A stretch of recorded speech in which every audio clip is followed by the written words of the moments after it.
Hello everyone, আশা করি তোমরা সবাই ভালো আছো। আমিও অনেক ভালো আছি। আজকে এসেছি আমার বৌদির বাপের বাড়ির পাশে একটা আশ্রম, নাম হচ্ছে শ্রী রূপসনাতন স্মৃতিতীর্থ। তো ফুল ভিডিওটা অবশ্যই শেষ পর্যন্ত দেখবেন, আর কেমন লাগে অবশ্যই কমেন্ট বক্সে জানাবেন। টাটা।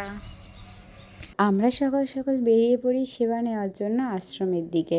তো ওখানে 9:30টার ভিতরেই আমাদের ঢোকা লাগবে, তো আমরা একটু দেরি করেই ঢুকে পড়ি। তো যাই হোক, আমরা ওখানে যে পৌঁছে যাই, আর ওখানে আমাদের জন্য দাদারা দুইজন ওয়েট করছিল। আর ভোগে ছিল এক প্রকার শুক্তো, ডাল, পনিরের তরকারি, চিপস, লিচু, তারপরে ডাল বড়া, শাপলা ভাজা, আরো অনেক কিছু। তো আমরা সবাই মিলে খাচ্ছিলাম, আর এইটা ছিল ভোগের ভবন। তো আমরা ভোগ শেষ করে তারপর সবাই মিলে হাত টাত ধুয়ে সামনের দিকে যাচ্ছিলাম আশ্রমটা একটু ঘুরে ঘুরে দেখার জন্য।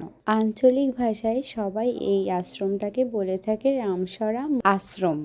আমরা আশ্রমে গিয়েছিলাম 7 জন, আর এরপর আমাদের সেবা নেওয়ার পরে আমরা মন্দিরটাকে ঘুরে ঘুরে দেখছিলাম। আর অবশ্যই আপনারাও আমাদের সঙ্গে ঘুরে ঘুরে দেখবেন, আর কেমন লাগে অবশ্যই কমেন্ট বক্সে জানাবেন। আর আপনারা যদি কেউ যেয়েও থাকেন আগে, সেটাও জানাতে ভুলবেন না। এখানে ছিল তিলক মাটি ভিজানো, এটা নিজেরাই তৈরি করছিল, সেটা দেখলাম। আর তারপর আমাদের মন্দিরের ভিতরে ঢুকলাম, সেখানে যেয়ে আমরা কিছু বিগ্রহ দেখলাম। আপনারাও আমাদের সঙ্গে দেখুন।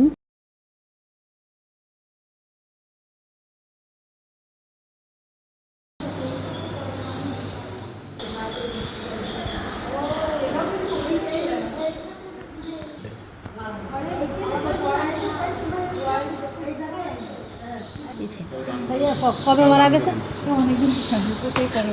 না, অনেকদিন পরে, কয় বছর আসছে। তারপর আমরা মন্দির প্রদক্ষিণ করছিলাম। ওখান থেকে বলা হয়েছিল যে 4বার করে প্রদক্ষিণ করতে হয়। তো আমরা সবাই মিলে প্রদক্ষিণটা শেষ করলাম।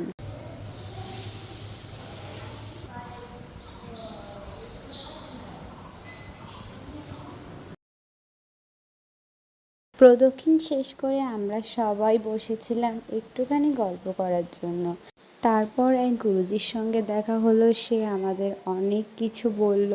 তারপর আমরা বসলাম সবাই মালা জপ করার জন্য একসঙ্গে। তা সেটা শেষ করে আমরা চলে গেলাম আবারও একটু ঘুরে দেখতে। চারিদিকটা অনেক পরিষ্কার পরিচ্ছন্ন আর শান্তিপ্রিয় ছিল জায়গাটা। আপনারাও সময় পেলে এরকম অনেক জায়গায় ঘোরার জায়গা আছে, আপনারাও ঘুরে আসবেন। মন শান্ত হবে, নিজেদের মাইন্ড ফ্রেশ হবে। তো যাই হোক, আমাদের অনেকটাই বেলা হয়ে গেছিল, আমরা বাড়ির দিকে রওনা দিয়েছিলাম তখন। আর এর ভিতরে আমরা কিছু স্মৃতি রাখার জন্য কিছু ছবিও তুলে নিচ্ছিলাম সবাই। নিজে নিজে দিয়ে নিজে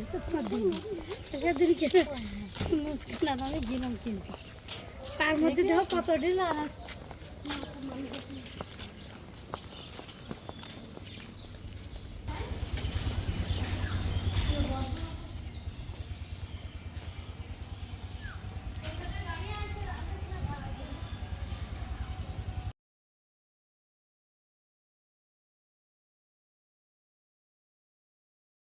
এই আশ্রমের গেট থেকে ঢুকেই এখানে ক্যান্টিন, দোকান অনেক কিছুই ছিল, আর সামনে একটু এগোলেই মূল মন্দির। তারপর আমরা মন্দির থেকে বেরিয়ে পড়লাম। মন্দির থেকে বের হয়ে একটা গাড়িতে করে আমরা সবাই বাড়ির দিকে রওনা দিলাম।